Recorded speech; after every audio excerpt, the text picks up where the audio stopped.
All right, I got a new mic, so you know, hopefully that helps. Hopefully we get something out of that.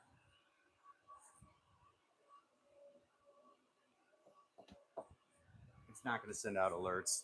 It's not going to send out notifications. I mean, probably because I used mine, but it's all right.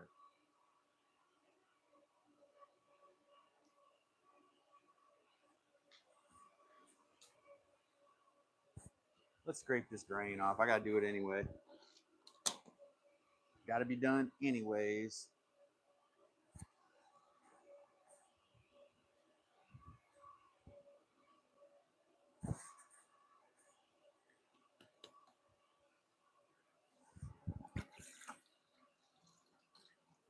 huge right here. And I got to do it on this one too. This is in terrible shape. Might start with this today.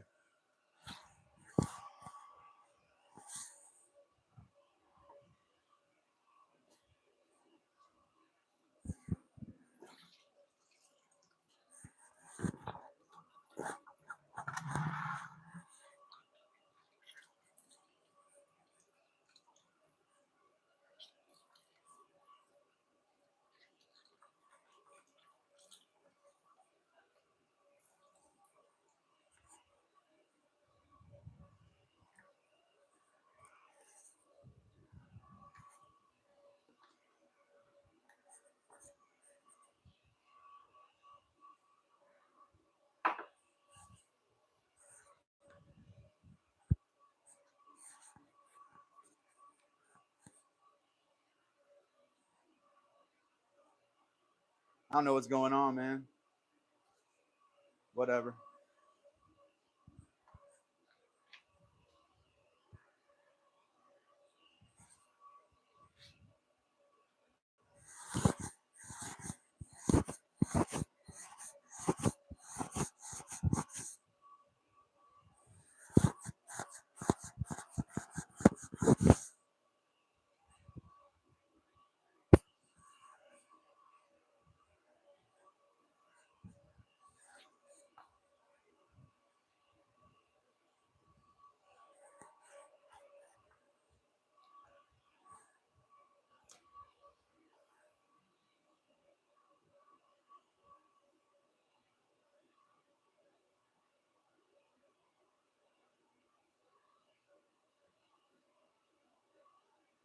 Am I missing something?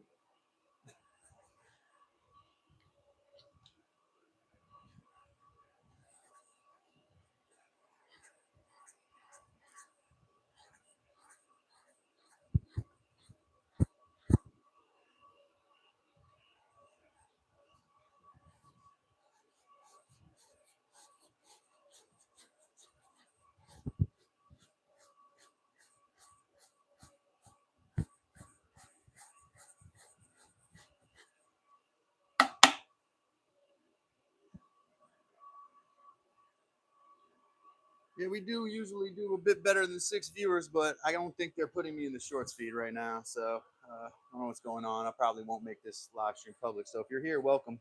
This will be the only shot on this. I'm not going to archive this one.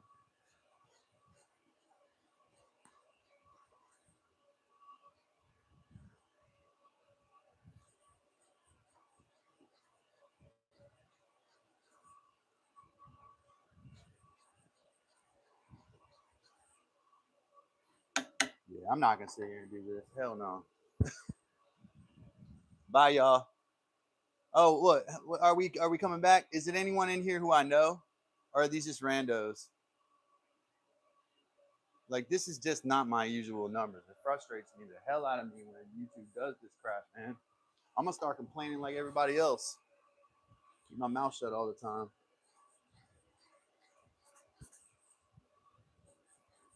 Well, if you're here, my name's Calvin, and my bad attitude is because my audio didn't work, so I had to switch off. And when I came back, nobody who I had in here is back, so that means they didn't send out alerts or notifications to anyone, and that's why my numbers look like that.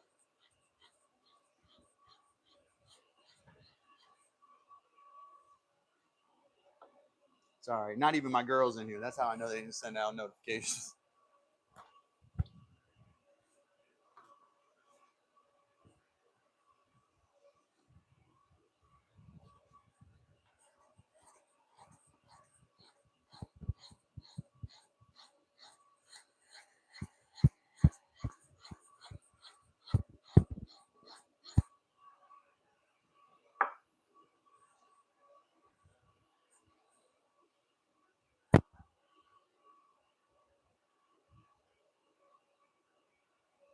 Sorry, enemy, welcome. I don't know what's going on with my stuff right now, but like YouTube's kind of messing my stuff up. Like,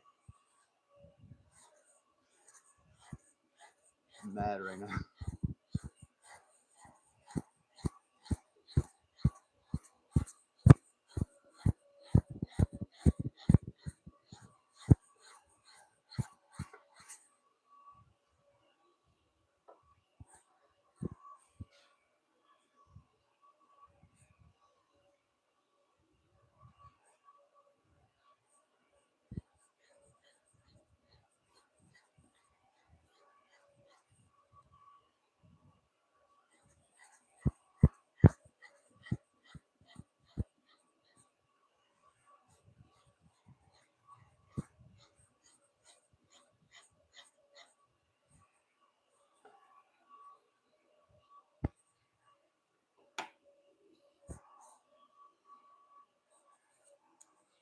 No one came back. I'm live right now. Yeah, so they didn't send notifications out.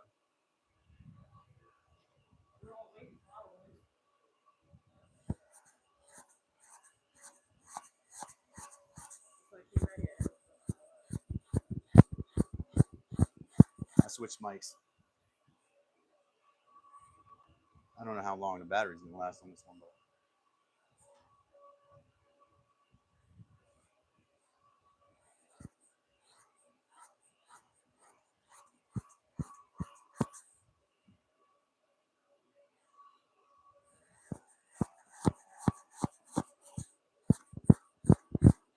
I think I had a short published at 12 a.m. Yeah. The short plus my live stream is my 2 notifications. That's it. Yep. Didn't do. I mean, I just published the highlighted short, but they're the one they made. But yes, yeah, yeah. Yep. Your mic is on now. Yes, yeah, it's a different, whole different. Oh, no, I'm just telling you, I figured it was that. It's hard because when you're saying, can you hear me? You're right next to the camera, so you sound I know. Fine. I tested it the other way. I know. I'm just telling you. That's why I'm telling you why we were. Yeah, I get it. I get it. It was just a pain in the butt because I didn't understand that, and the jack was turning on. The jack looked like it was on. Right. So I thought it was my phone, some schmutz in the phone, but like, I mean, I still could do that, but it's you know, it messed me up.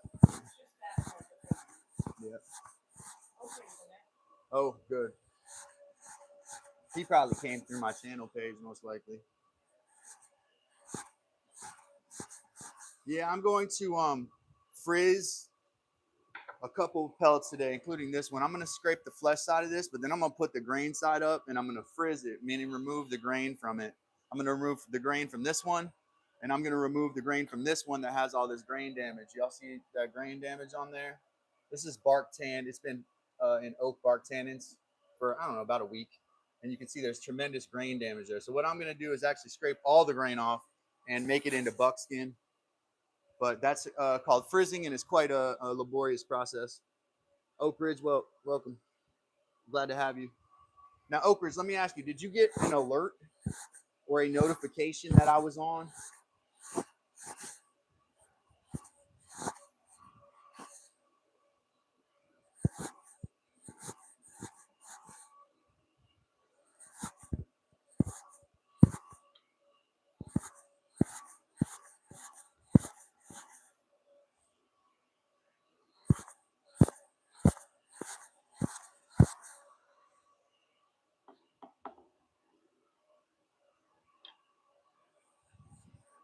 I'm happy to do this. I'm grateful to be here. Sorry if I had a little bit of an attitude. His technical issues are a pain in my butt when I'm trying to focus on the craft itself and learning it properly. Laura Ari Moore. I think I got that right. Welcome. Sketching Practice 2026. Welcome. My name's Calvin, by the way, folks. The channel is called Dad's Workshop.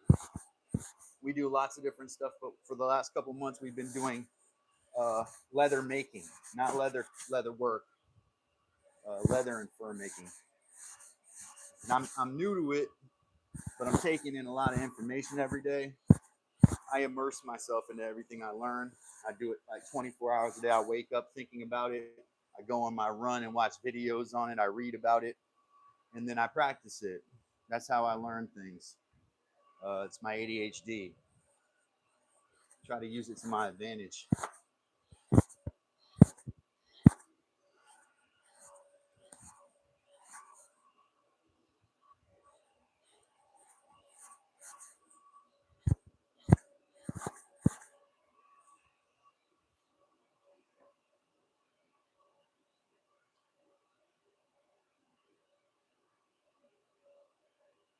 Stop mounting a moose to watch your live for a little. Awesome, man. You can mount the moose. Just put me on in the corner, and mount that moose. I want to see that mounted moose, man. That sounds awesome. I love a moose, a moose trophy. Man, what a fun thing to make. I don't know, Oak Ridge, if you're up there in Alaska or up in the Northland where you guys have porcupines, but my new member is looking for a porcupine hide. He's a Native American guy and he needs it for his regalia. So if you're in a climate where they have a lot of porcupines, we don't have those down here. Maybe you could help him out or something. I could connect you to. No rush, but I know he's looking for I think his name is SRC Cop. He's a member now, and he mentioned that he's looking for a porcupine hide that he can use for his traditional regalia. So I'd like to connect him with somebody if I can who has those materials.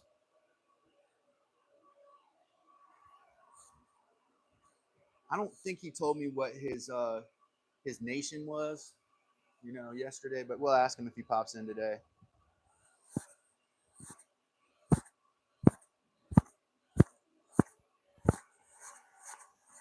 Must be something up north because they just don't have I imagine the tribes down south probably didn't have much porcupine in their regalia. The animal wasn't around really. I don't think we have porcupines down here. I've never seen one.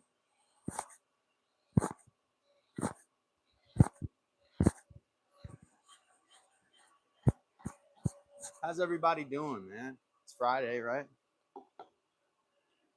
Oh, that's right. Oak Ridge is in Maryland. That's right. Yeah, so you probably don't have porcupines up there either. Zinc Skibbity. Who's that? Welcome, Zinc Skibbity. You're no way you're a Gen Zer.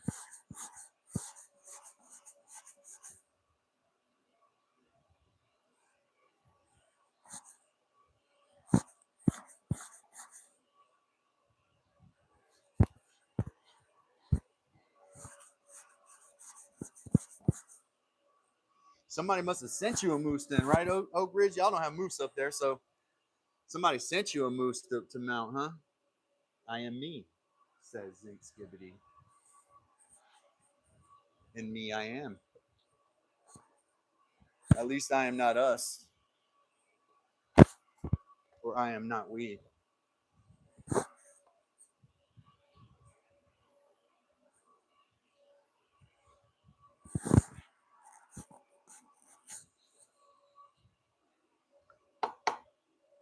Have I ever made watch straps? No. I've never done leather work, actually. I've done more making of leather than I've ever... Well, I did do leather work when I was a kid a little bit. Made belts when I was in Boy Scouts. That's the most leather work I've ever done. Belts and pouches and stuff. And we sewed them and we stamped them, and that was it.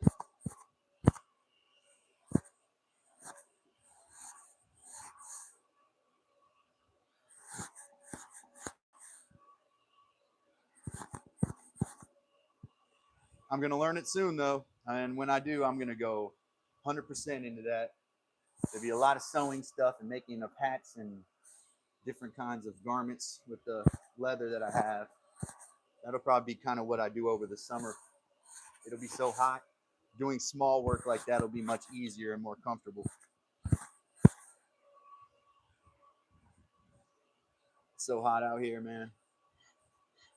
Doing that woodwork last year, building that bed was crazy. I would just come in soaking.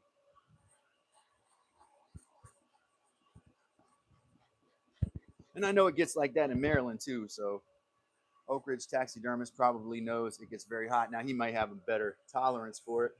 I don't tolerate heat well either.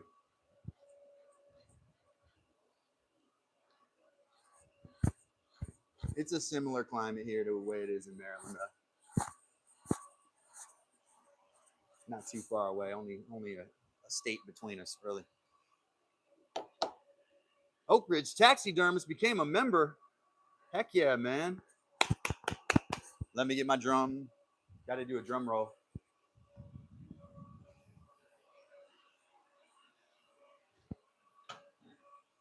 I didn't even mention membership either, and we got a new member today. What a day. It is going to be a good day. It is going to be a good day. Let me put this on here without damaging any of my hides that I got pressed down up there. Got a squirrel hide and stuff up there. Shout out to Oak Ridge Taxidermy, newest member. Friend of the program. And here's, I do a traditional drum roll with dowel sticks.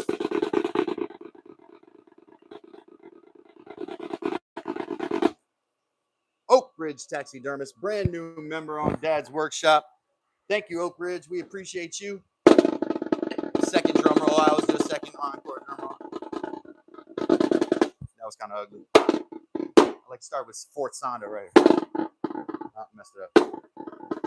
Nah, that's it. Thank you, Oak Ridge. Appreciate you. Appreciate you, man. Here at Dad's Workshop, we like to make friends, and we are social, and we reach out, and we like to call people by name, and we like to have conversation. That's how we do things. I don't remember who sent me to go look at Blake Blyler's page. He's a taxidermist and also a butcher, he says on one of his videos. I don't know if that was you, Oak Ridge, who sent me his direction, but I definitely watched some of his stuff. And then I sent him an email about those bobcats. Because once I learn how to sew, I'd like to make something out of all bobcats, to be honest. Like a parka for somebody who lives up in the cold out of bobcat.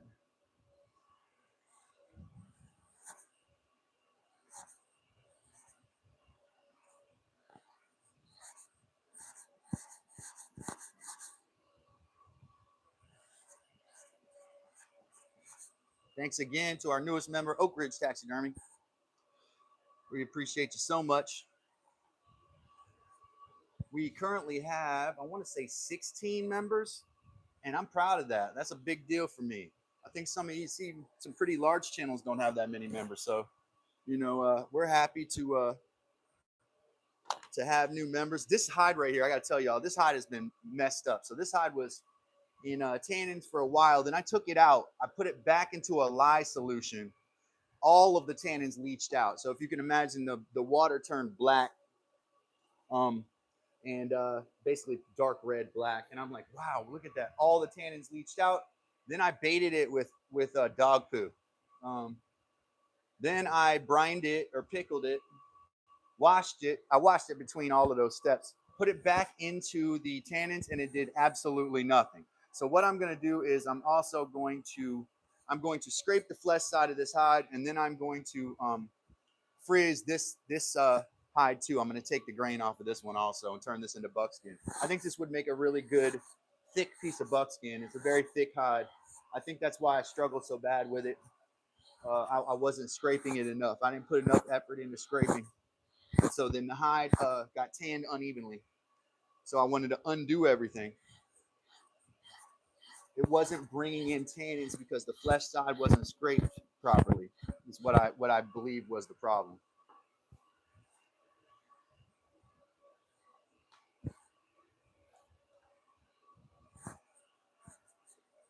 So I learned you really got to aggressively scrape, man.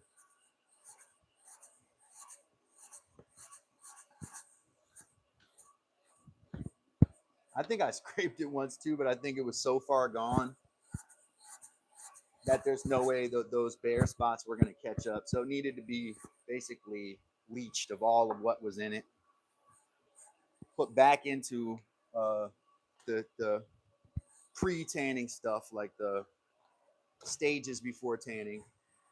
And then like this is too much flesh here on this side. It'll never tan through that. And you can see on that how patchy and nasty looking it is. It's also sat in a solution of 2 week tannins for a long time, so it probably started the putrefaction process. But honestly, it doesn't smell bad, so I'm gonna save this hide. I know I will. Luckily, in leather making, you can go backwards sometimes. You know. Yeah, this was probably difficult before, and it was the reason I didn't approach it.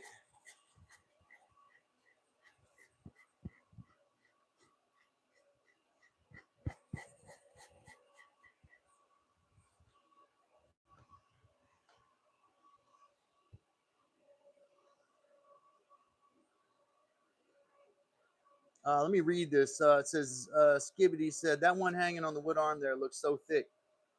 Um, yeah, there's a couple of them that are very thick, but I baited them. That's kind of how you get them thick.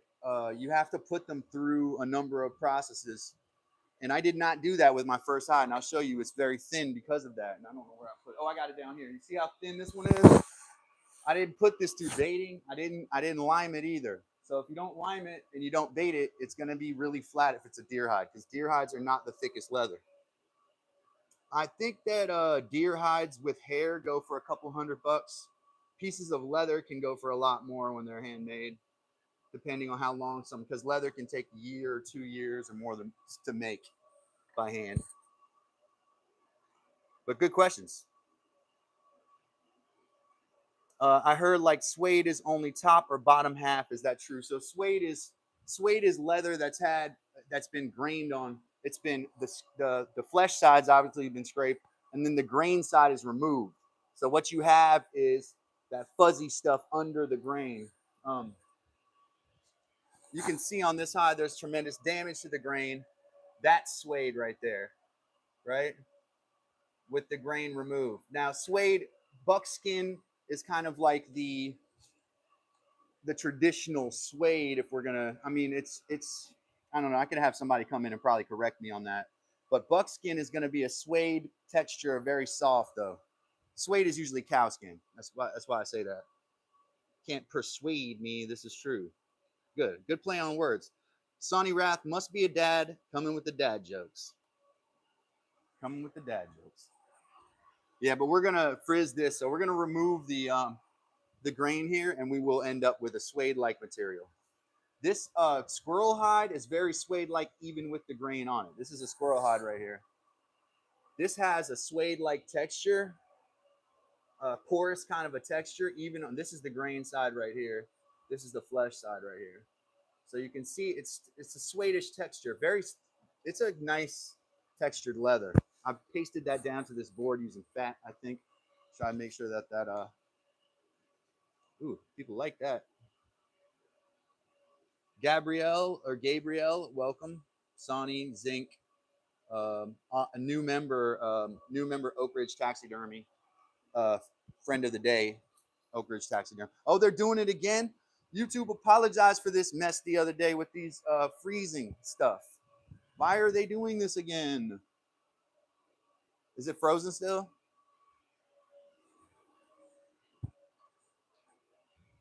Why? Stop. All right. So as I told y'all, right now we're working on, I'm fleshing this huge deer hide. I cannot remember. This was probably a 12-point buck. This was a huge animal. I mean, to me, I remember lifting it in the truck. It was really, really heavy.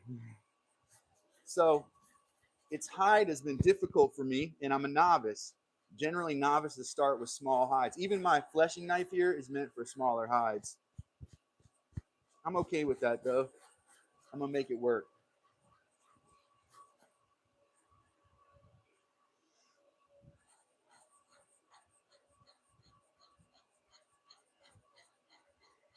What I might do with this one is scrape it partially, put it like in the freezer or something, thaw it, and scrape it again. Because this one's going to take a lot of work to get back to normal. It's just a mess right now. Look at the nips. See the nips? Oh, I should definitely take. I've got a deer's head. the skin and, you know, and all of that in a tannin bath inside. I took the whole face and stuff and put it in tannins. Not a typical practice, right? I want to see how it kind of comes out, but it needs, the inside needs to be scraped, and that's going to be kind of difficult and delicate.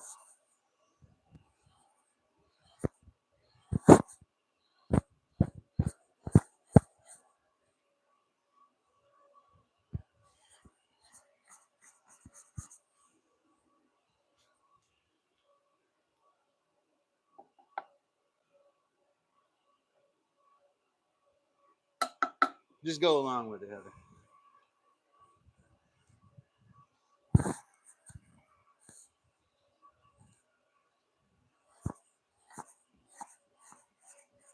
If we froze outside, I would just put it outside, but it ain't even freezing. It's been hot.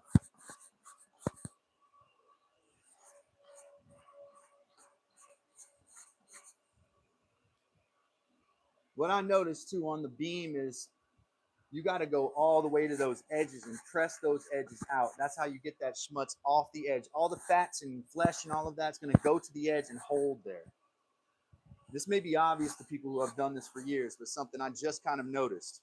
If you don't press all the way to that edge, you will leave fats and other material, hair, grease, things on there that you don't want on there. Sometimes when you do this, though, you lose little edge pieces, and that's just, I guess, something you maybe learn through finesse and time not to do. I'm taking it. Or more advanced people just round the hide off. I know a lot of people don't even, this is a leg right here. A lot of tanners wouldn't even use this. They'll just cut that right off, throw it in the scrap pile. But I got to use what I have. I need every piece.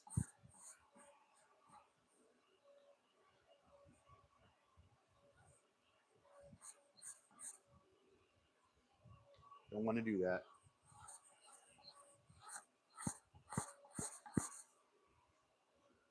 And at the same time, this pushes out all the impurities from the other processes. The baiting, the liming, the brining, all of that comes out when you scrape it thoroughly.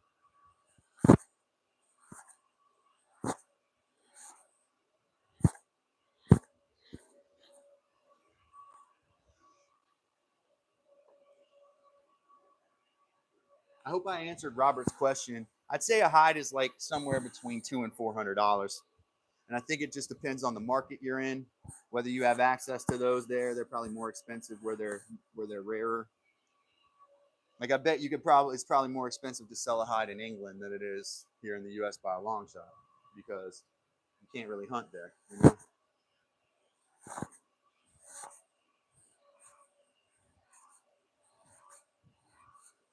And I would guess you can't collect roadkill there either. I imagine that the British government puts their hand in that as well. I'm not all the way against government, but I don't like government regulating what people do individually. I hate that. Like as individuals, like in your private life, behind closed doors, stuff like that.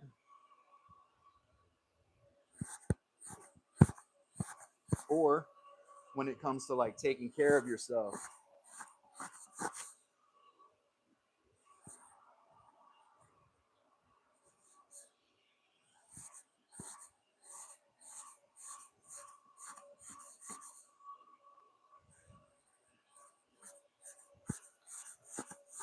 Now, in the old days when they had a hole in the hide like this actually was, I remember this buck now. He had this hole, this was from a sparring thing. I remember. He must have been hit with an antler right here. This was a big animal. And I remember seeing that when I dressed him. But the old timers would sew these together and then put it back in the tannins again. They'd actually take the time to sew it before they put it back in the tannins. That way the tanning would happen evenly and they wouldn't have to worry about the hole as much anymore. Though I don't know how they scraped around that hole, you know, with the thread in there.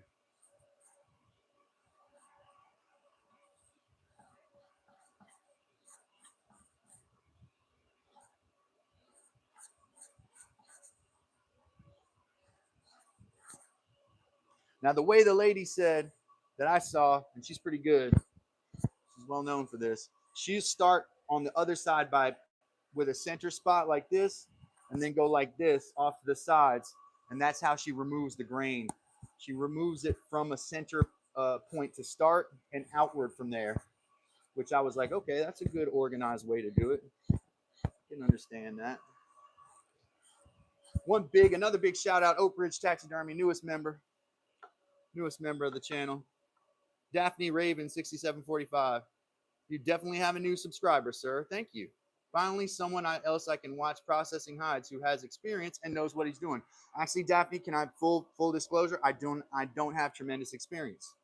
I have very little experience, but I'm immersed in it. So I spent the last 2 months doing it like 18 of 24 hours a day. I'm obsessed with it. So you have someone here who will do it and can learn. You know what I mean? But thank you for being here, Daphne, and please stay subscribed. But I have to be honest with you. I can't lie to you. I'm a quick learner. I consider myself a bit of a polymath. I like to pick things up, and if I really like it, I'll learn a lot about it very quickly. And I really like this. It really fits my personality, but I really would like to learn more. So if you can teach me things, Daphne, I'm glad to have you give me tips and tricks and stuff like that too. This hide's a mess right here. It's a huge buck hide. It went through a bunch of processes, and then I just went and reversed it. I put it back into a lime bath, back into a brine, and then back into tannins, and I realized it just needed to be fleshed again, and it needs to be frizzed. It needs to have the grain removed. It won't tan properly without the grain removed, I don't think now. So we're gonna remove the grain once I get this flesh side cleaned up, and that's, you know, quite a job in and of itself. Like here, you can see there's a lot of flesh that needs to come off here.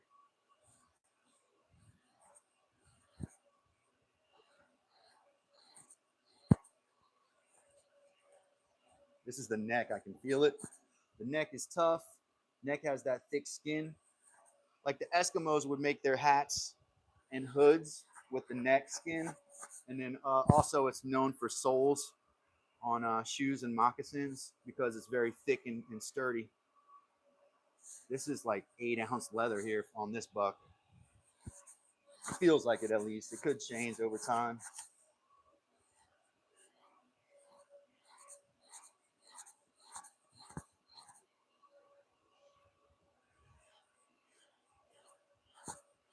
In my short amount of time doing this, I've done several hides though. So I have a lot of experience in a short amount of time, you could say. Yeah, it really doesn't want to take that.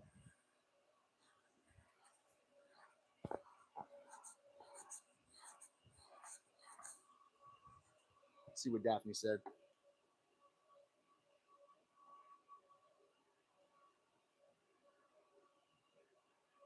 Nice, Daphne. You like up in Alaska or somewhere up there, Maine? Fatima, welcome. Yeah, good for boots. Daphne's right. Yeah, boots. Boot leather from this. Now, see how ugly that and patchy that is? We're going to sort that out because we're going to remove this grain and it's going to go back into a series of processes.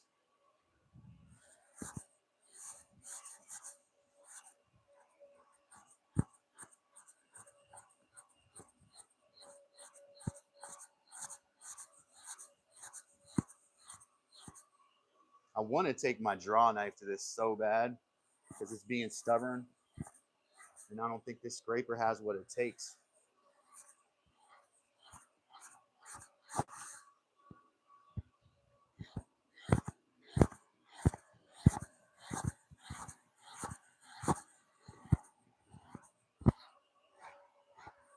Stubborn.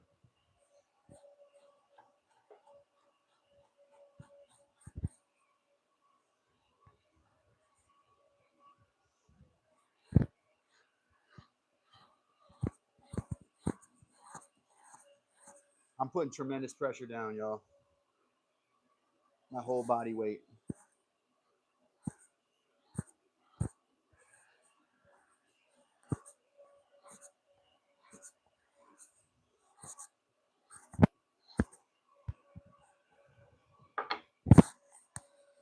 See if I approach it from another angle. That got a little better.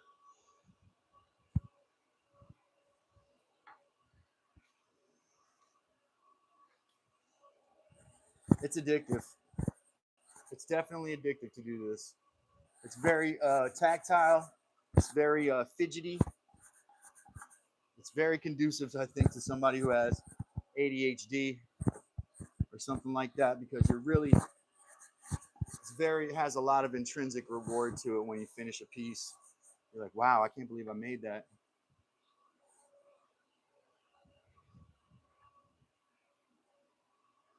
I'm in the process of working a long form video now about my experience.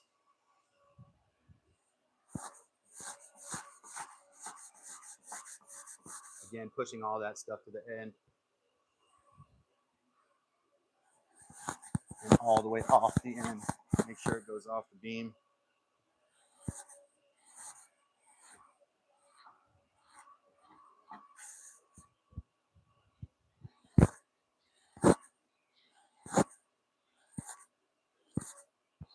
My dog friend, she comes in every day to see if any yummy scraps came down, you know? Welcome to Dad's Workshop. I'm Calvin. Daphne is in, you like in the Northwest Territory? Something like that? Now, I'm originally from Minnesota, so south of, what do you call it? Ottawa? Is that the one, the province that's north of Minnesota? I should know better.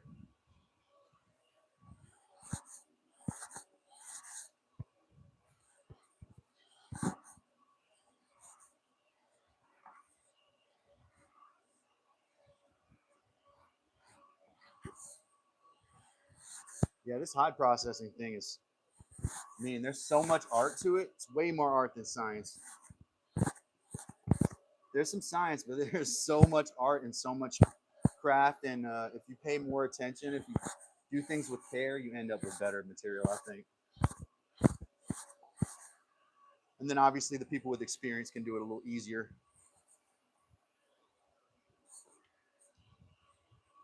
There's quite a few YouTubers. I did run out of YouTube content to watch. I need to get some books now, because I've watched everything there is on YouTube, really.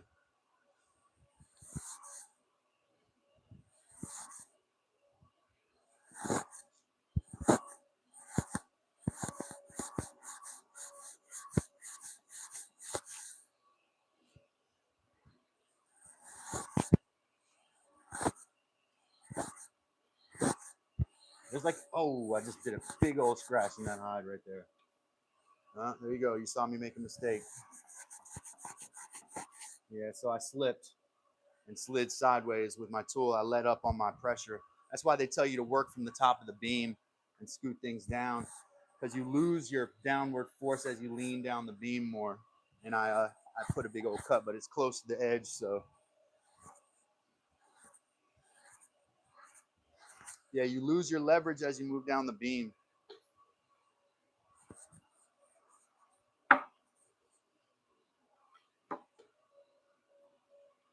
Right now, this hide is in like emergency trying to save it mode. It's too big for me to waste it. I'm not gonna throw anything away. I'm gonna try to work it. And if it doesn't work out this way, I'll turn it into rawhide and make glue out of it. I'll do something with it.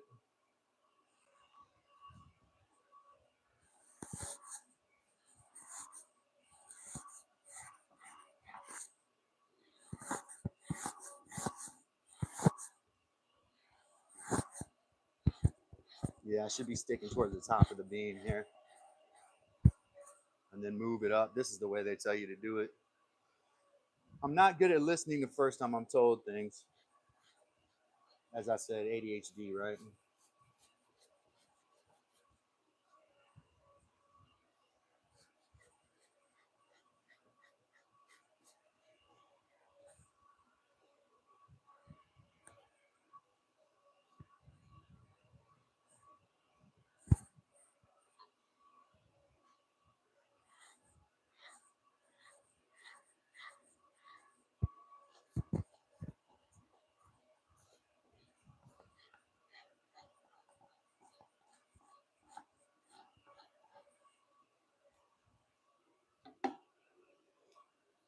Can you adjust the camera? Oh, sorry about that, folks.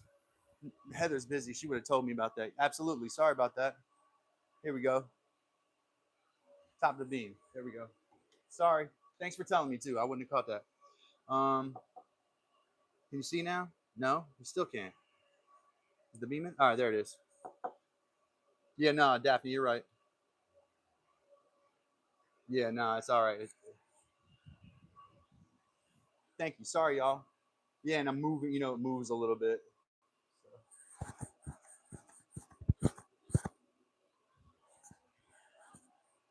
Y'all can see the cut I put in it a minute ago. It was right there when my knife slipped.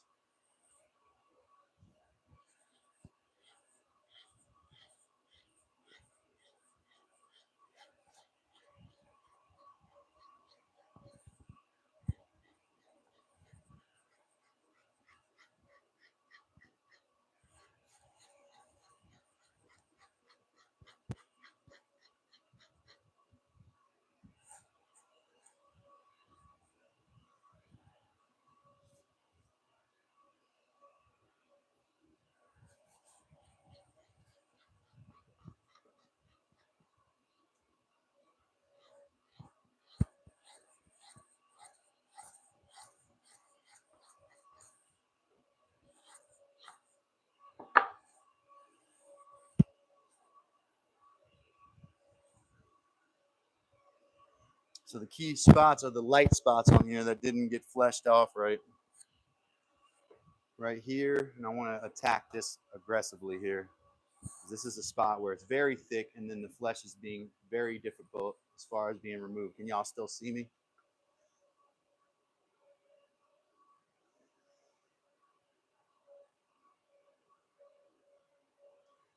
The spots, I have not sewn any spots yet, but if I were going to sew a spot, I just use the saddle stitch that I know that you generally use in leather. I'm going to practice some of that today. It's a 2 needle stitch. You basically come through with your right needle, make a cross, and then you come back through with the eye end, the same hole with the eye end of your left hand needle, and then you pull it tight. Pull it on the other side, pull it tight. I don't know if that's the same as a baseball stitch. It's called a saddle stitch. It makes a really strong seam, similar to a sewing machine, actually.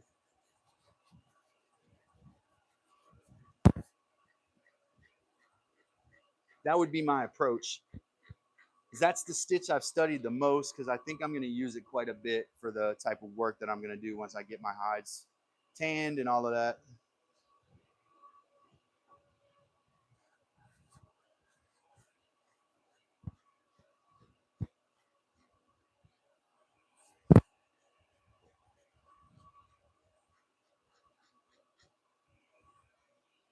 I'm going to use, I think I'm going to get out my draw knife here. I got to look at, oh, I have seen people do a baseball stitch, like an X stitch. I have seen that. I have seen that. Problem with this draw knife is it's made out of ferrous metal. So, you know, when it gets in contact with tannins, it's going to want to turn black. But I think I might just have to chance it a little here because there's so much flesh. It needs something stronger. It needs a more aggressive approach here. And this is not a fleshing knife. This is a woodworking draw knife. I think this is my great grandfather's draw knife. I've got two, though, and I can hardly, it's not like easy to tell the difference. Wow, that feels so good now that I've been using that. That tool is a little difficult, isn't it? Move it up. Now I already see a little black forming in there, and I've seen it on other hides. I could show you a couple other hides I've done where I think this knife caused ebonization, which is the blackening of the tissue due to a chemical reaction between the tannins and the iron.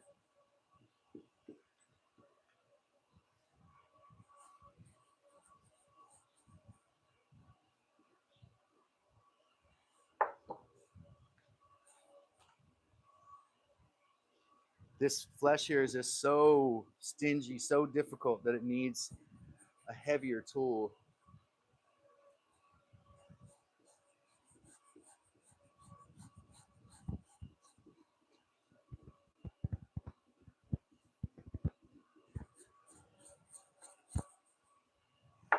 And I have had experience with black spots disappearing as I've tanned them longer. Be careful, the tripod is against your beam there. All right. All right, let's make sure we got everything straight here. There we go. Hey, do hit that like button. My name is Calvin. You double tap your screen if you're on your phone. This is Dad's workshop.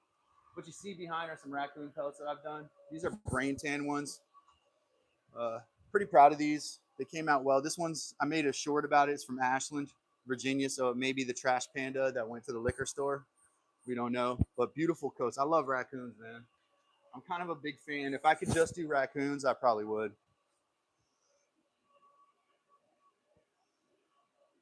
How do you tell the difference if it's membrane or the skin scraping? It's actually kind of hard. This right here, well, in this case, if you're getting anything off, this should be smooth right here. This is the flesh side here. If you're getting stuff as you're scraping, it's not clean yet, you know? And you want to be scraping even through the drying process. After you finish the leather, basically, you're still scraping because there's still flesh, fat, hair, and other things that are still attached to that flesh side. So good question. How do you tell you're scraping if there's not much there? You're close, right? On the other side, it's harder to tell if you're getting grain off when there's hair on there, right? But there's no hair on here, so we should be able to tell pretty easily if we're getting grain off. That doesn't mean it's easy to get the grain, right? It just means that you'll be able to tell a little easier without the hair on there. I might have to use my draw knife and angle it just so to get that grain off and what they call frizz it, or take that grain from under the hair area, get rid of that, and open up the hide. It's very thin at that point. Then it has to be either brained or it has to be what I'm told by AI that synthesized a bunch of sources is that I should throw it back into the brain, into the oak tannins. I asked a very specific question, and they said after a little while in the oak tannins, then brain it and dry it and go through the scraping process, wet scrape it, you know.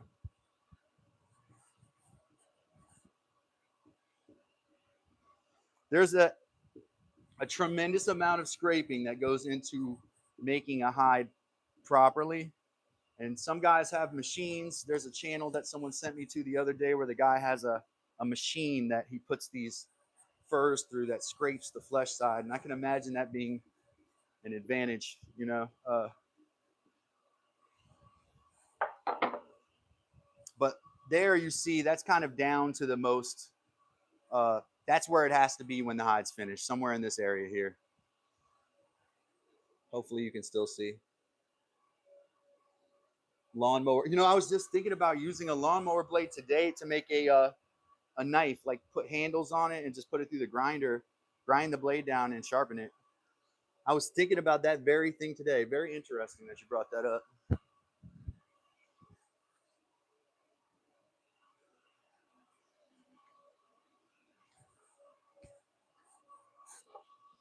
It's a hot one here today, or warm, 70 some degrees.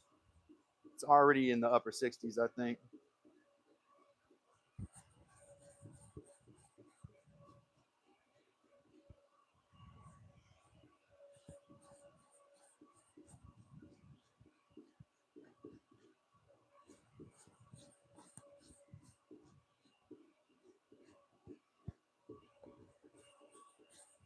Also, the water that's coming out when you scrape it, if it's clean, that water should be clear. So if you're finishing the hide and you're scraping, you're getting no schmutz on your blade, basically, and you're also getting clear water coming out. And that means that the hide's it's been flushed completely of all the tannins and stuff like that, and all of the flesh is scraped off. So you've got a preserved hide. You know, it's just collagen and tannins.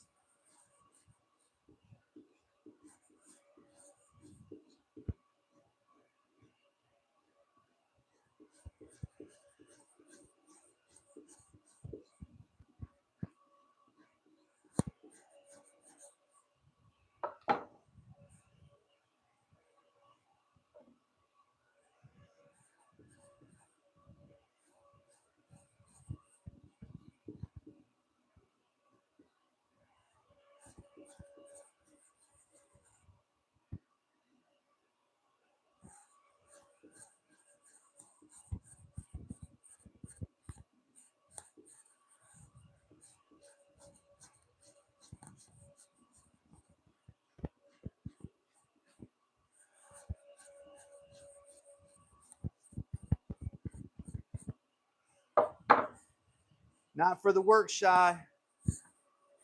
Not for the work shy.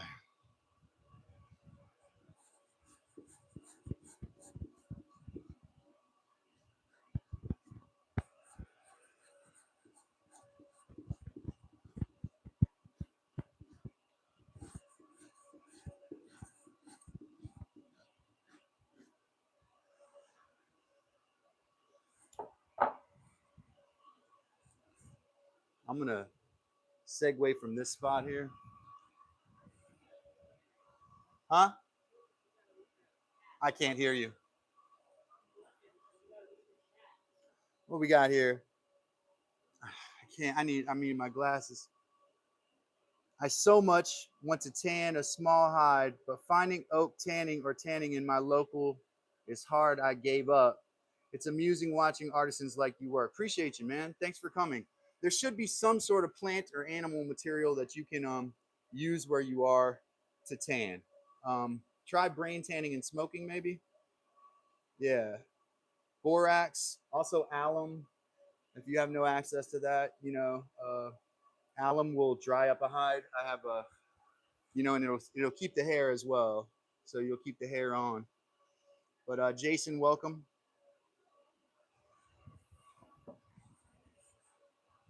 Yeah, don't give up, man. Keep trying. You only get one life, man. You got to try those things that you want to, that you want to do. You got to go after them. Mimosa, that's a plant that has a lot of tannins in it. I collected oak galls the other day, acorns, pecans. Watch some of my videos, Azim. I've got different tannins I use. I just kept picking stuff up. I didn't give up. It took a lot of collecting. I'll tell you that. It took a lot of collecting to get that first eye done. It was like collecting every day.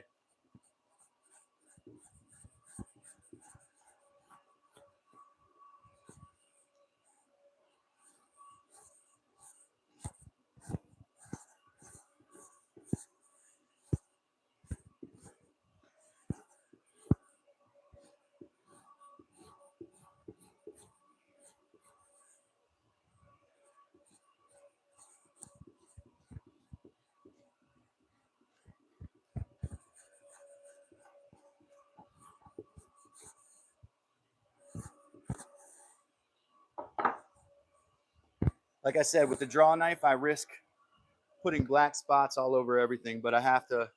There's so stubborn spots on here, almost preserved onto the hide, that I have to scrape with that. It won't come off otherwise. One of them is right here. We're gonna try this spot. Sorry if I shook the camera. Whole piece of leather wrapped around the camera leg.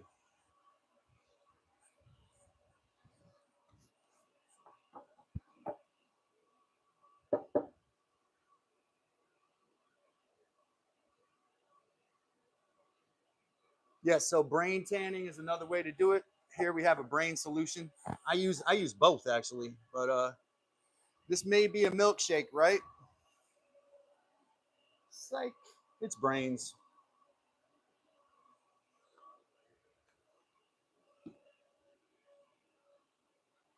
Nah, borax is not chrome tan. That's those are chrome salts.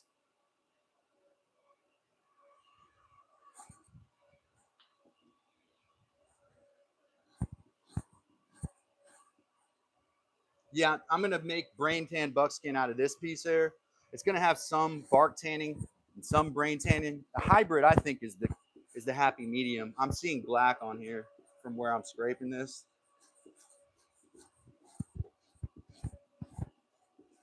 There may be a way to like neutralize that, maybe with zinc or something. I don't know. I don't want to add too much stuff and overcomplicate it.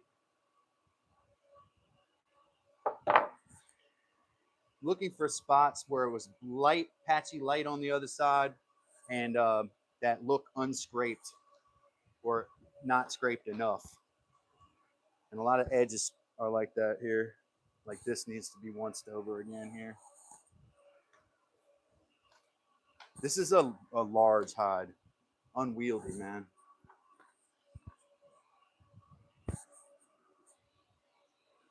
I think you got to build your beam really strong.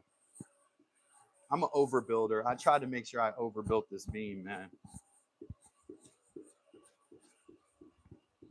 And I did not.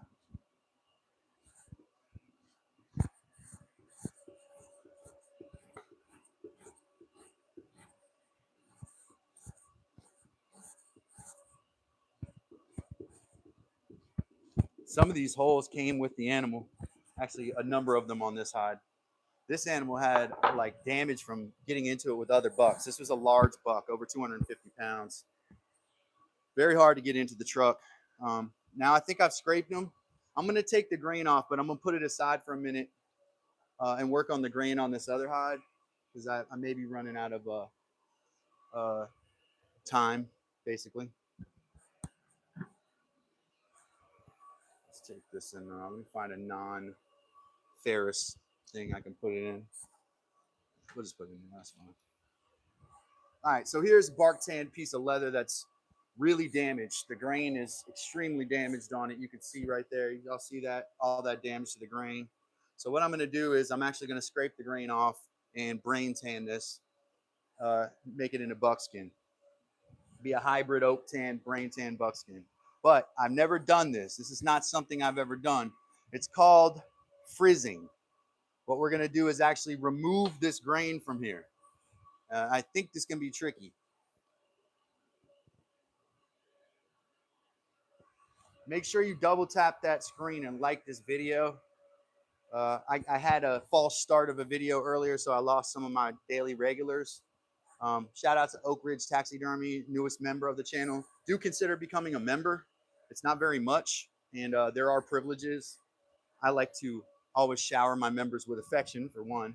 And I also make videos, and they have access to content of mine that's not on the on my channel page. It's I've been on YouTube for a little while, so I got some different type stuff. Oh, that's coming off easy. Look at that. Y'all see that? That's grain removal. It's a shame to lose those pretty tannins, right? But we're gonna make this a nice piece of brain tan buckskin, you know.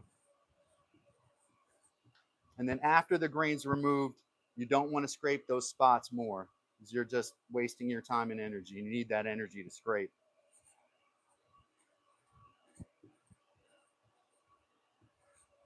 I'm kind of happy with how that's coming off.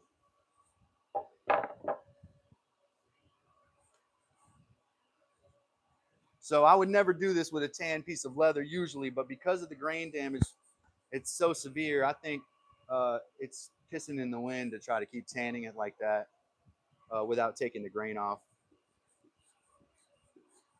So the way that I was shown to do this was to make a track down the middle.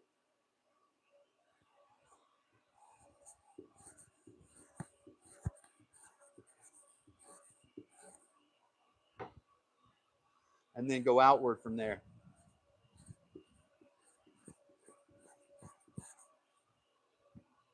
And that's grain right there, or skin, right? The membrane that's on the top of skin, epidermis.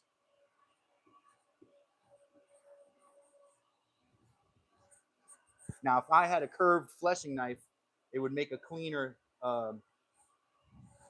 job of this, I think. And I can see how that would do that now, because you have to basically use a straight edge against a curved surface here. And you don't want to cut through your hide, so you do have to do this with some finesse.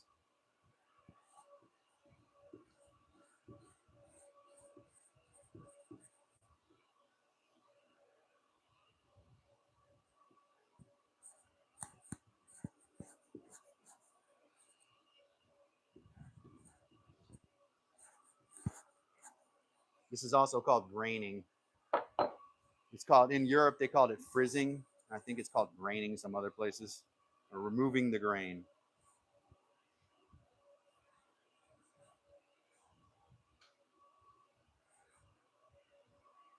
You might ask me, what is grain? What is the grain? I'll show you in a second. I got a piece of leather here I can show you that has the grain on.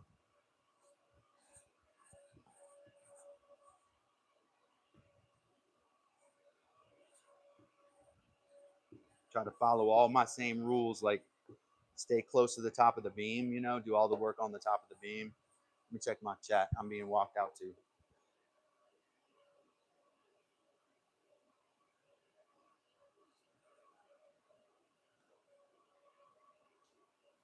We got questions, we got discussion going on.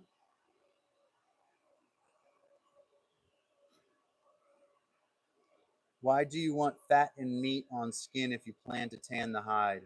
I don't want fat and meat on skin. So the answer to that question is I don't want fat and meat on skin. If you get as much meat and fat off as possible when skinning, it makes fleshing it a lot easier. Also makes tanning. The tannins will not go. If you're tanning with anything, even brain, the brain matter is going to get locked up in the fat and the flesh. You have to remove that so that it can get into the collagen. The skin is collagen. It's different than protein and fat and lipid. The skin, the collagen, and the tannins, or the brain, and then the smoke are what create the preservation. So you want to get rid of all the stuff that's going to decompose, and that is fat, flesh, etc. Right? It's going to get in the way. And on that last side, that's a good example of that, because that hide, the flesh got in the way of the tannin absorption. It was absorbing tannins, but not evenly at all, and so it made it ugly and undesirable.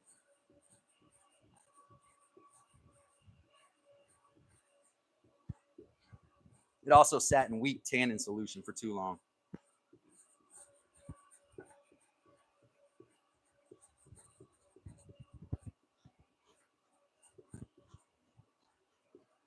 This is actually not fat or flesh. This is the grain, or the epidermis, right? Like the outside layer of skin.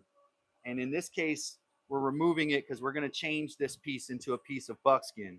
It was going to be bark tan leather, but I'm going to take the grain off. I'm going to put it in some bark solution again to impart some color into it and affect that color. And then I'm going to brain tan it and smoke it. And I have a video that I'm working on about that process too. There are a few videos on YouTube that are pretty helpful on that.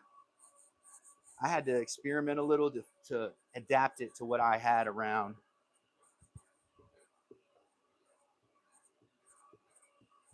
All right, I want to stay up towards the top of the beam, so too far away. That don't look like a fleshing knife. It looks like a tree debarker. Oh, Michigan gun. It is. It's a draw knife. So it's not a fleshing knife. Gun dog. That's what we call him. Gun dog. Yeah, gun dog. This is actually just a draw knife.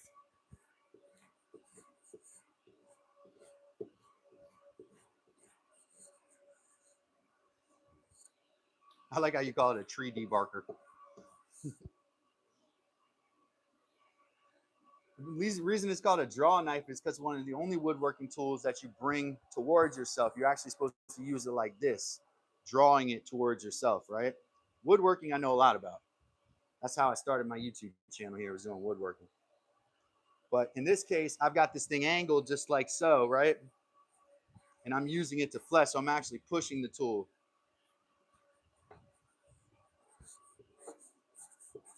And Michigan gun dog, what we're doing right now is actually graining or removing the epidermis of this, because there's too much damage to it. So it's not going to be good as a piece of leather with the grain on it. Wouldn't look good. It would look trashy. So we're going to remove the grain and kind of go from there. I also need to order myself some shears so I can round some of these hides off and not have all the leg and all that stuff in my way. It takes up time and energy.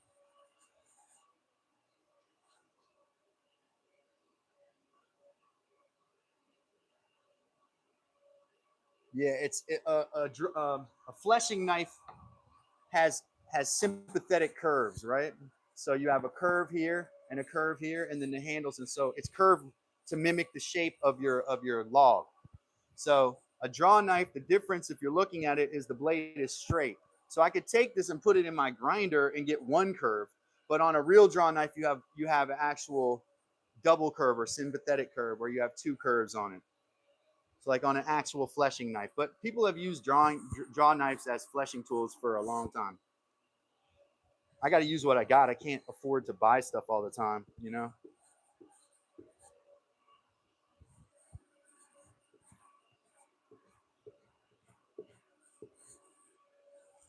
Maybe when YouTube makes me a millionaire, I'll buy everything, you know, and show everybody all the everythings.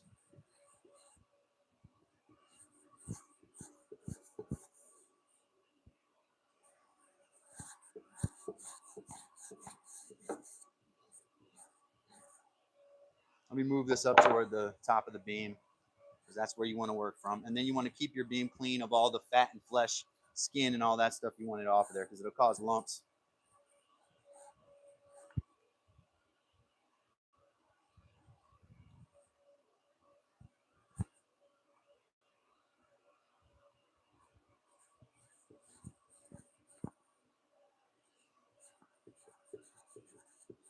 What you're going to end up with when you do this is like rawhide texture, very thin. So it's going to have to be dealt with very particularly from there on out.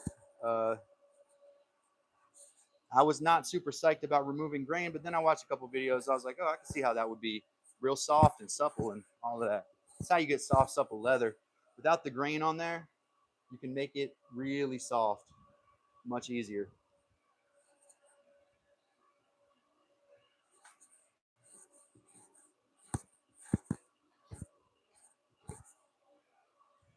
I baited these too, so they should be soft, like as soft as you can get them. You know.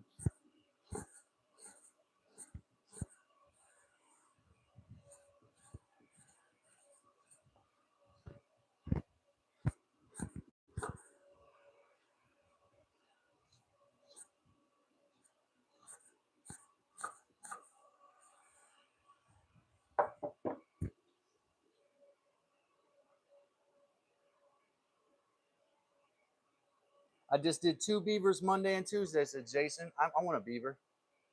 Gun Dog said, nice, Jason, big ones. Right now, yeah, those are big. Those are big things. Those beavers, man. Right now, they're sitting in a bucket of water and lime to separate the hair. Yep, gotta lime them. Gotta lime them. Unless you're trying to keep that velvet on there. Back in the day, the beaver trade was actually just for the hair. They didn't even keep the pelt or any of that. They just removed the hair. Weird.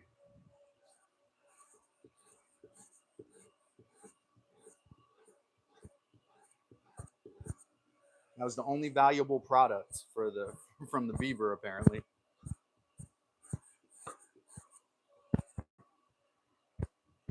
No, I might have just put a line in it. I gotta be.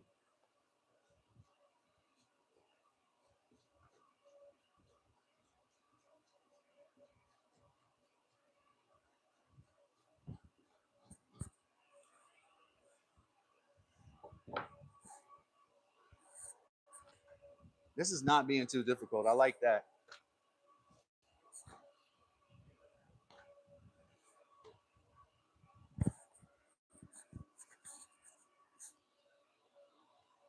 Start. I'm gonna make sure. I'm gonna try to tell myself, coach myself into this. Staying up here towards the top of the beam.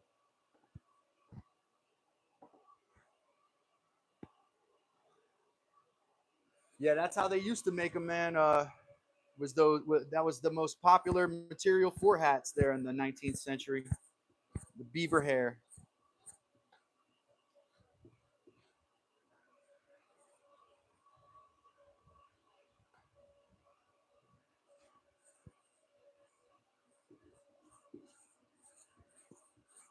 I'm gonna start with that line in the middle, like one of the people taught me. So get a nice clean line here in the middle, and then make like a Y, a triangle.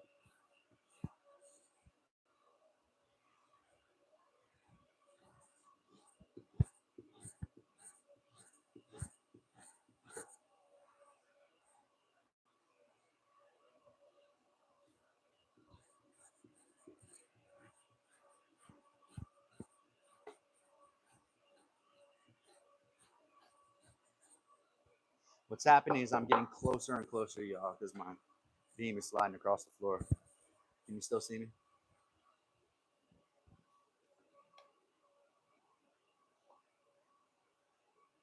Beavers are huge, man. People don't understand how much bigger they are than like muskrats. If you put them up next to each other, they look like bears. like on the side of the road. People probably think they're bears often. This is like someone who's never seen a real bobcat would think it was a mountain lion, right? They'd be like, "Oh my God, what is that?" It's a bobcat. They're huge.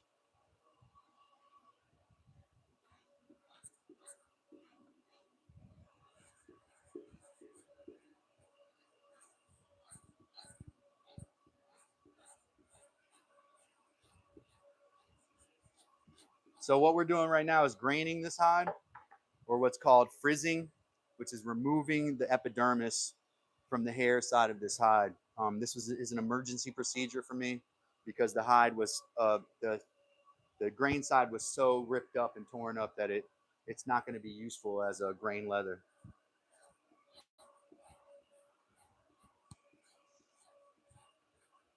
So we're going to make buckskin out of it. And part of the process of making buckskin is graining or frizzing the leather. Now, Ava asked me yesterday, which was the one with the black spot? I found the black spot. It's where I am right now. So it's this hide.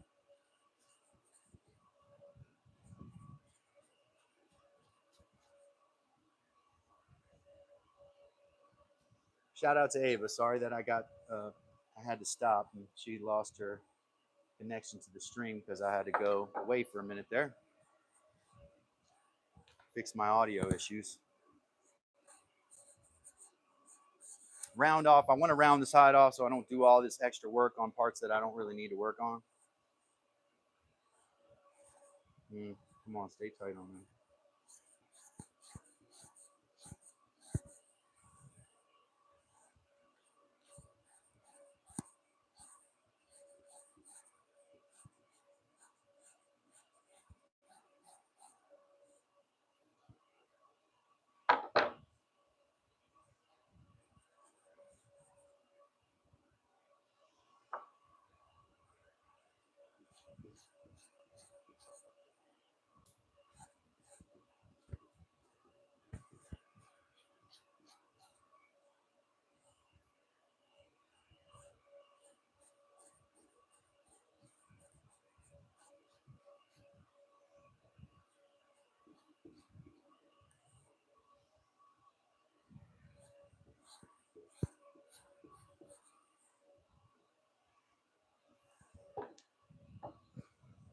I would suggest if you do this, taking the scraps of skin and throwing them in a compost pile. Whatever organisms can digest those are organisms you want in your compost pile. So if you're a person who's good about, organic gardening or permaculture, you want organisms that can handle tough to digest things. So every once in a while, you want to throw like a whole chicken carcass in your compost. We call that no rules composting. A lot of people are scared of that stuff, but if you got the biome in there, I put entire animal carcasses into my compost before. I had great compost, and the entire animal was eaten, including the bones. So you get the right organisms in there, and that's the kind of compost you want. It's moving quick.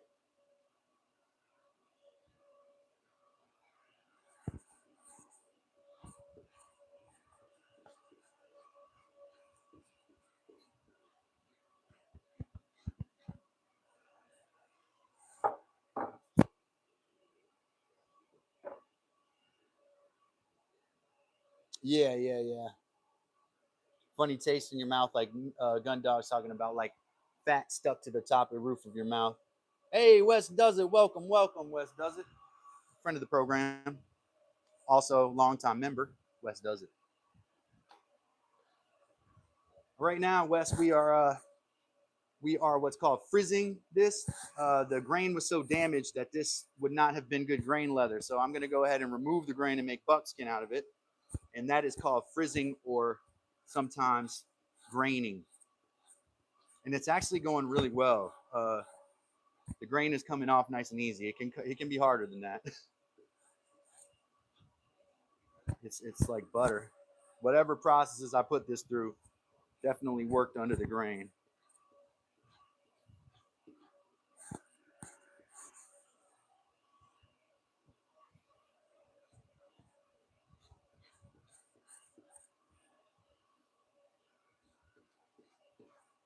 You know, to be honest with you, this is the most I've ever used my draw knife. I'm not big on my draw knife. Like, it was a tool I had around if I needed it.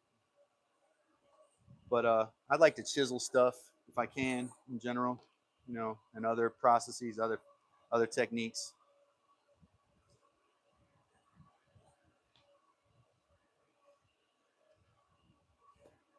As you can see, most of this hide, not the majority of the hides now had its grain removed.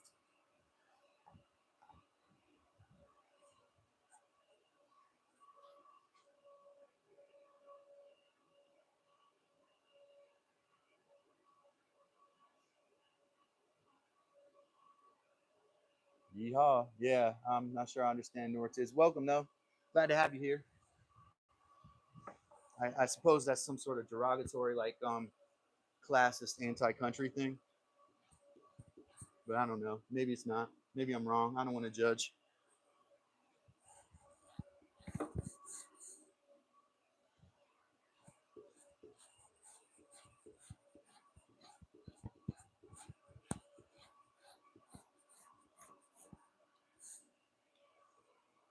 Probably sitting in the geometry lab at school, doesn't have nothing else to do but scroll through live streams.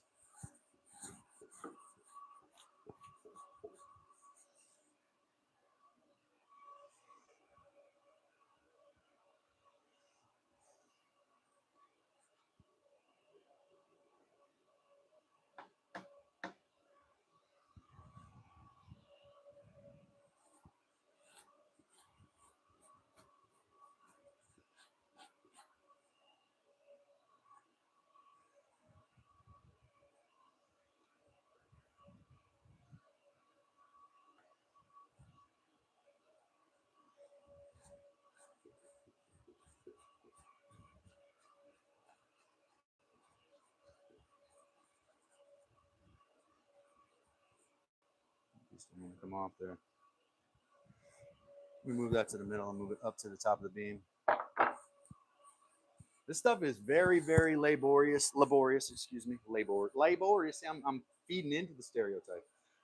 Laborious and time consuming. You might say painstaking if you had a vocabulary, but you know I don't because I'm from a yokel.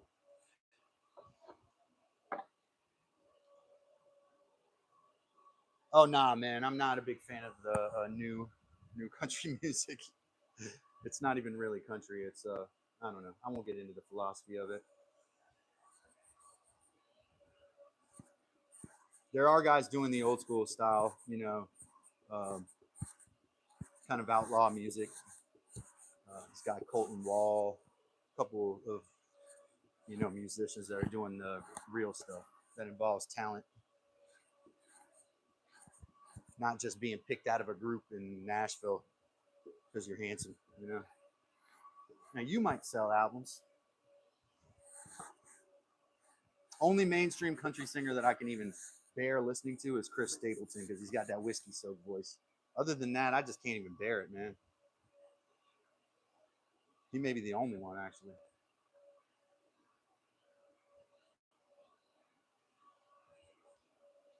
Sorry if I offended anybody. But that's why we all have different kinds of music. So you don't have to, I could still like you and we listen to different kinds of music, right?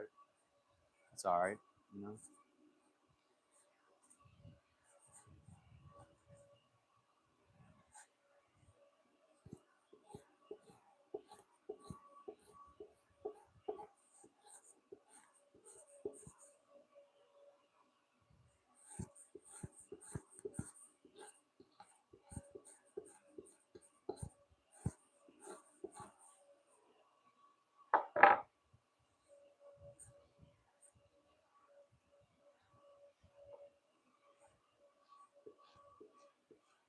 All the way to the edge. And this one has a rip here, so you might take the piece off, but you just got to risk it. Wow, I'm not going to lie, this is super satisfying. It came off really easily. I did not expect that. I'm gonna start doing buckskin all the time. I know people become obsessed with just doing brain tan buckskin.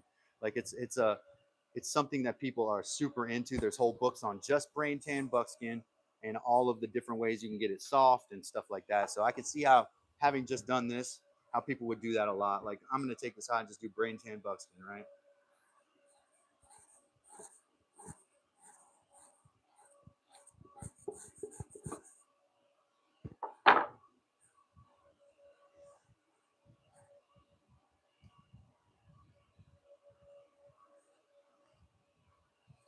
And then I'm going to learn to work leather soon because I'm going to make something, starting with, I think, an apron, because I need an apron.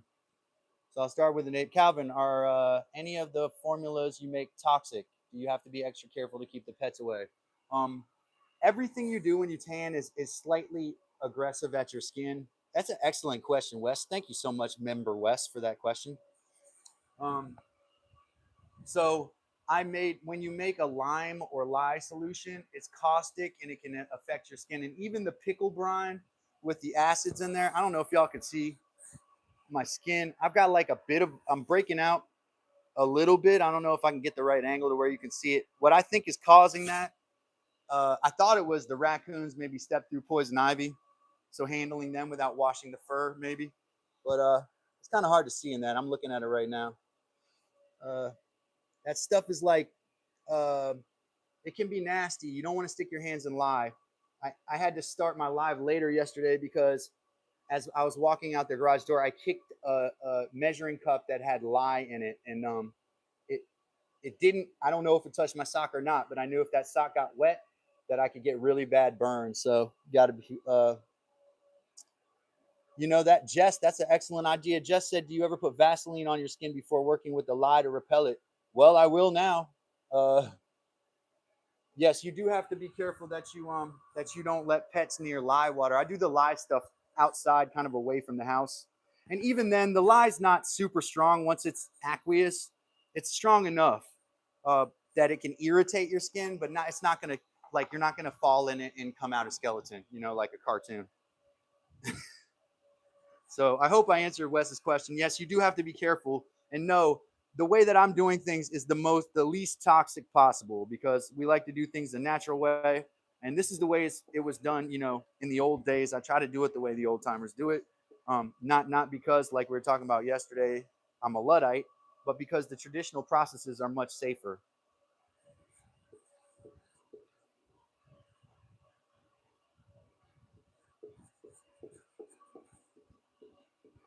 Now most leather is made with chrome salts. It's not waterproof, it's not washable, and it pollutes the waterways. So uh, it is absolutely modern leather production, which most of which is taking place in India, is done with labor that's underpaid. So the people that are doing it are working for slave type wages. They're not living. They're not getting a living wage. They are living in deplorable conditions, and the waste is being disposed of right into the waterways that people drink out of, particularly like the Ganges. I watched a whole documentary about leather tanneries in Mumbai, and it is horrible. Get your leather from somebody who makes it at home or makes it in a bark tannery here in the U.S. Don't buy commercial leather. It's terrible. There's one or two bark tanneries still operating in the U.S. And there are leather supply places that sell leather that is bark tan. They're probably done here in the U.S. as well. It's not great leather. It doesn't look awesome like homemade leather. It's usually grayish or tannish, but it's better than what you're going to get from the commercial market. Chrome tan. Chrome tan was a way that they could make a product with planned obsolescence, because it's going to not be good after a little while and you have to buy another one. And they can make a leather product in 2 to 3 days that would take a year or maybe a month, depending on the animal. A bison hide can take like 2 years to tan with bark. So I hope I answered fully. I try to answer questions fully.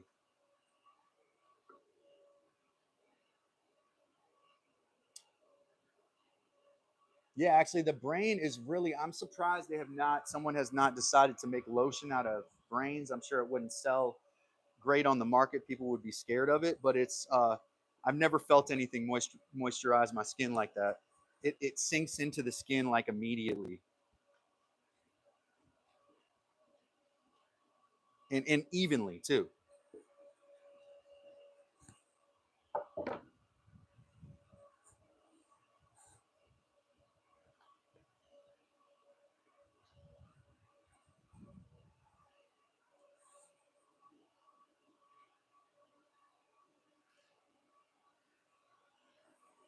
Yeah, we want people to be paid a wage that allows them to live. That's generally what we want. We don't want people to be working in situations where they're not making enough to feed their family. We don't want people to be working in a place that can poison their bodies and the earth around them. We don't want industries profiting and then polluting the waterways.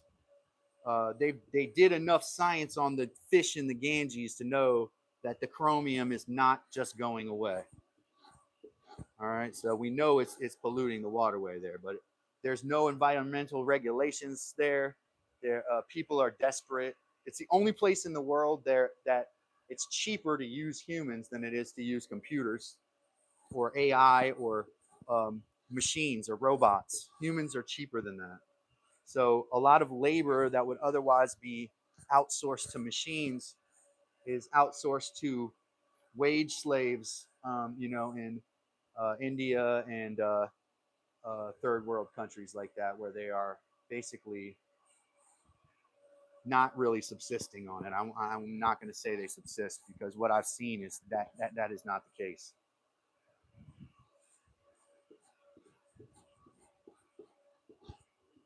You want to talk about pure capitalism, man? They have it there. What do we got? Oh, wow, look at that. 5 gift memberships from Wes. Got to get my drumsticks out and give Wes the drum roll. Thank you for those gift memberships, Wes, friend of the program. That was very generous. Let me get the drum here and move the squirrel pelt that's been sticking on that table, and then find my one. Where's my other one? Can't drum roll with one stick. I need another stick. Where is it? Can I drum roll with a bone and a stick at the same time? I need another dowel. Oh, there it is. All right, drum roll for Wes's 5 gift memberships. Wes does it. Shout out. Check out his channel too.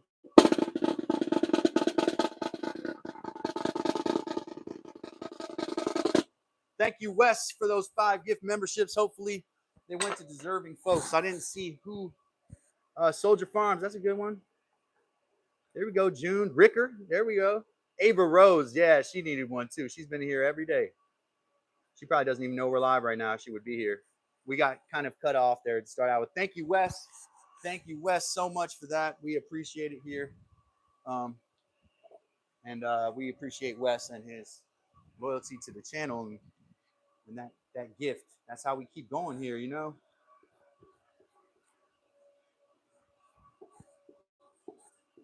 Yeah, wow, that's nice. I'm happy to see that. Ooh, I didn't mean to do that right there. I should have made sure that the hide was stretched out. So excited by the gift memberships.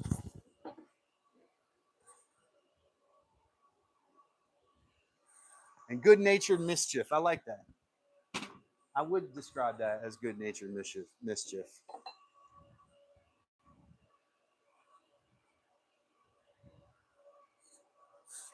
Thanks again to Wes. Um, thanks to Oak Ridge Taxidermy for becoming a member today. I want to shout out SRT Cop yesterday for becoming a member also. Also, SRT Cop is looking for a porcupine hide, if anybody knows where those can be found, for his Native American regalia that he uses in traditional ceremonies. So if anybody knows where those porcupine hides can be found for him, and it would be a great help to him. That his name SRT Cop, new member.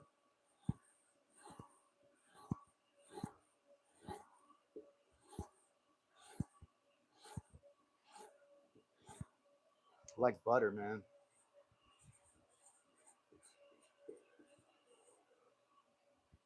I think I may have started to get the muscle memory. It's like a little bit tricky at first. You don't put the right amount of pressure on it. You take too little, too much. You don't go as far as you need to.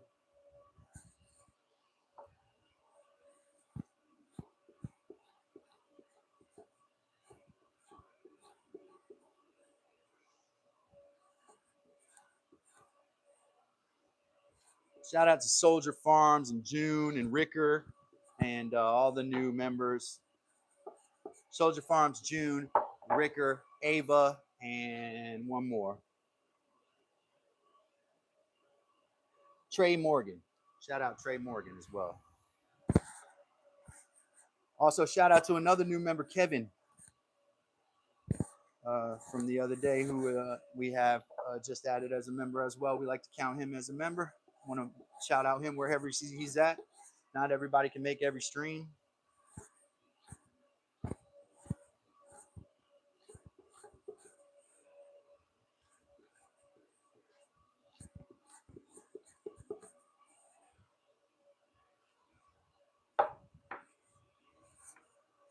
Just these edges is all we got here.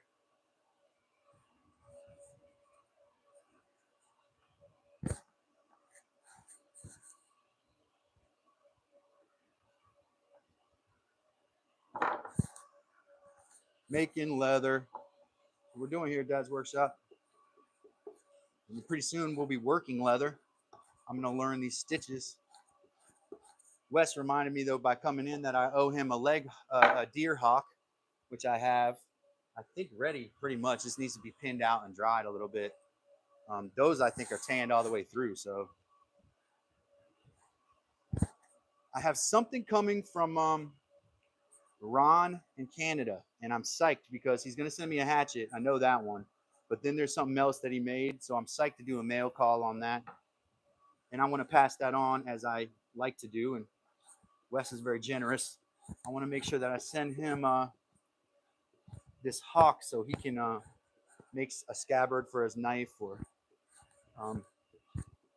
something cool in the shop for his tools, or just something that he can have around.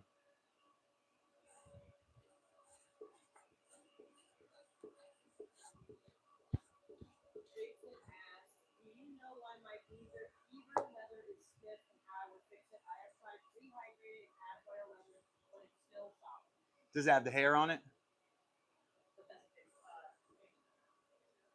If it has the hair on it, it's probably because the grain, it's very hard. Like, I have to work these every day, right? These raccoons, because the grain's not accessible on here, I have to take them and put like brain emulsion on them every day and break them against my beam. You see the edge here?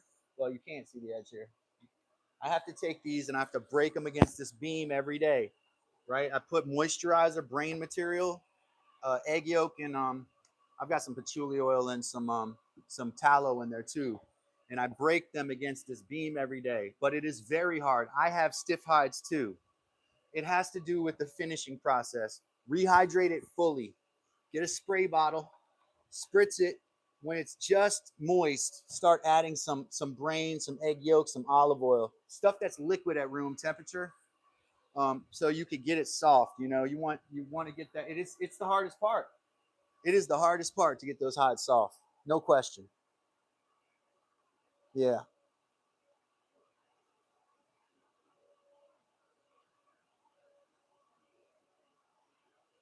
School Wi-Fi sucks. You are all pixely.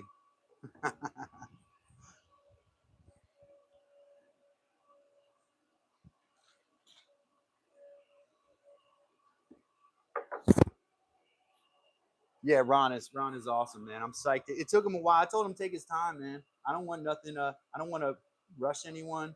Ron has a lot of. He's a very busy guy on there, and I haven't been on the live stream in a while, but I definitely like to support his channel. And I definitely like his work. It's just getting a hold of him, and you know he's got an email he gives to everyone, so I'm sure he gets a lot of emails for people that like that stuff. You know, he's out in the wilderness up there in Canada.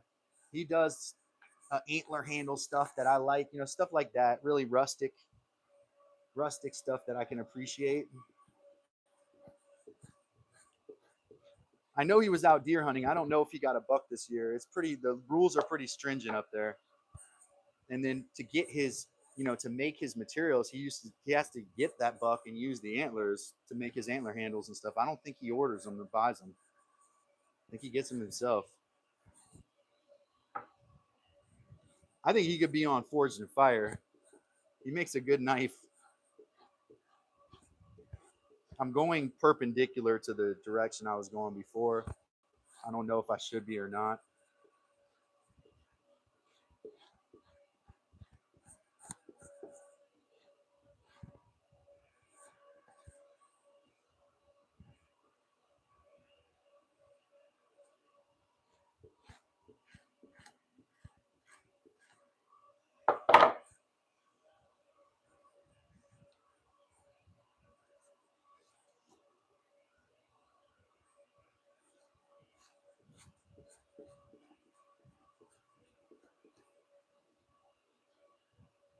Can y'all see?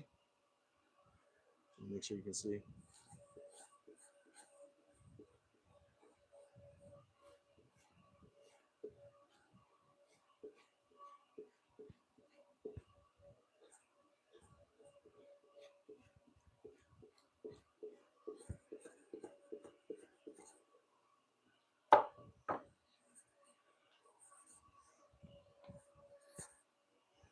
My neighbor came over the other day. It was interesting because I was outside scraping on the beam, and he was telling his whole family, he's like, he makes genuine leather. Like, wow. Don't. Yeah, I guess it is genuine leather though.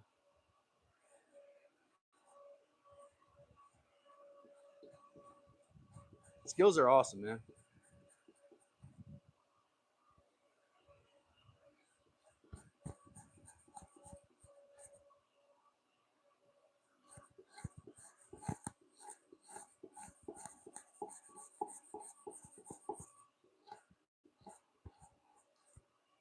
Don't want to get rushed this part here. Pull this up toward the top of the beam here so that we can get this done right. We don't want to end badly. Now there's holes on this section. This is going to be rounded off and taken off the hide most likely, so it's probably not even that important to do. But just for even coloring, because I'm going to put this back in the tannins again, I'm just going to scrape this here, make sure I finish it off right here. You want to push everything off that edge too. Just really all the edges got to be worked like that. You can't. You're probably better off being too rough on those edges and ripping stuff off than too light and leaving schmutz on it, you know.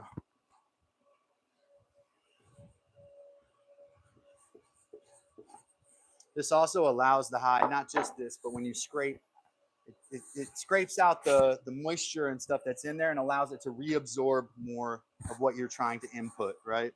So if I'm trying to put more tannins in and I'm scraping it out, I'm allowing that it's kind of getting drier. So it's going to make it a sponge again. It's going to open up those pores.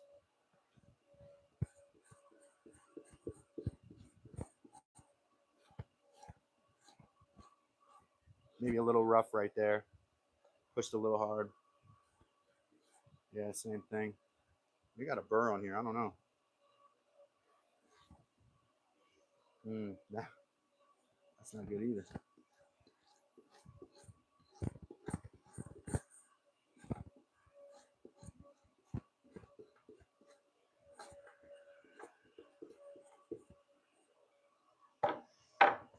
Shout out to all my new members. Shout out to Wes for his gift. Shout out to Oak Ridge Taxidermist for becoming a member today. All the new members, all the friends, all the new subscribers, I want to say thank you to all of you for coming. I don't know if I'm going to get to the brain tanning today because my camera there is running out of battery. Probably my microphone will soon too. I want to get through this though so people can see that I do a thorough job on this.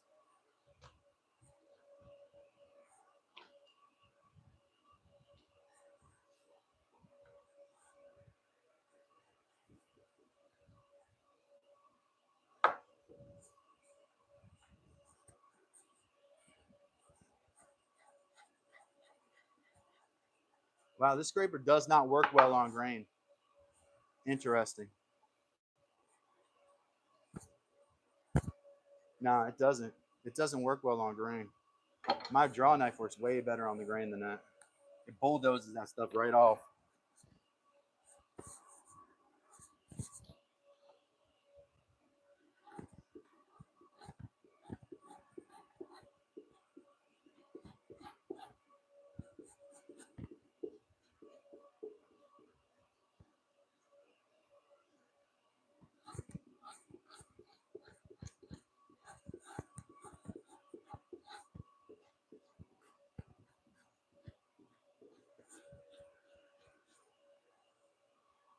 there's more to be done, but y'all can see the grain is pretty well stripped off of that. You know, we'll just keep working it a little bit every time. I'm going to throw it in with some tannins. I'm going to do this to another hide too. But now this is pretty thin, although I'm kind of surprised at the thickness without the grain on there. I haven't done the flesh side here. Maybe that will make a difference. But certainly now that the grains open up, I don't need to pay that much attention to this side at the moment. I think probably it'll take in a whole bunch more tannins, and we'll keep it moving with processing this into some nice buckskin. And making it soft is going to be part of that finishing process. And let me show you a little bit about that before we go. Neat's oil. Neat's foot oil is awesome. You can extract it from a deer's leg. I have it in my brain. It's actually in this mixture right here because I collected the leg bones from the deer and poured boiling or hot water over them and allowed that Neat's foot oil to come out of that bone. So this actually has Neat's foot oil in it. Here's a squirrel hide that's finished, right? It's just, I have it kind of pasted to a board. So what I'm going to do is apply some of this brain solution to it. Now, I don't have bare hands right now, but I generally like to do it barehanded so I can feel it go in.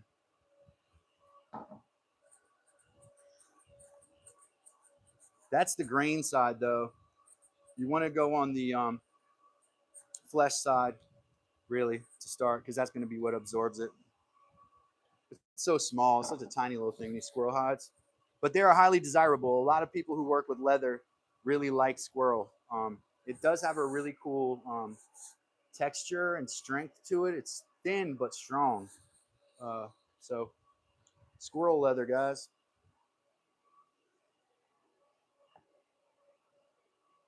Yeah, so Jason, go over it with a scraper, scrape that flesh out, stretch it, and then what you need to do is take a cable and string a cable up and pull it over a cable and break it. You know, you have to break these hides. They're gonna want to settle tight. You know, I think I probably got this female raccoon's already starting to tighten up a little bit on me. See, because I didn't break her yesterday. I didn't put any brain tanning solution on her yesterday. I did the day before, and I didn't break her against my pole. Here is the way I break hides is against that.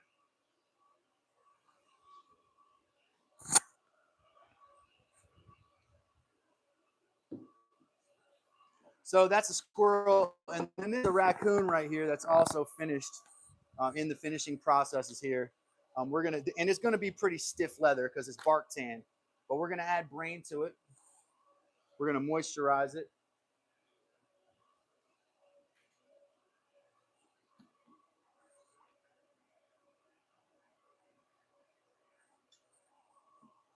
The water is not as warm in there anymore as I want it to be. When you mix your brains or your egg yolks and your olive oil and stuff, make sure that you're putting warm, not boiling water in there. It helps mix that stuff around and kind of activate it.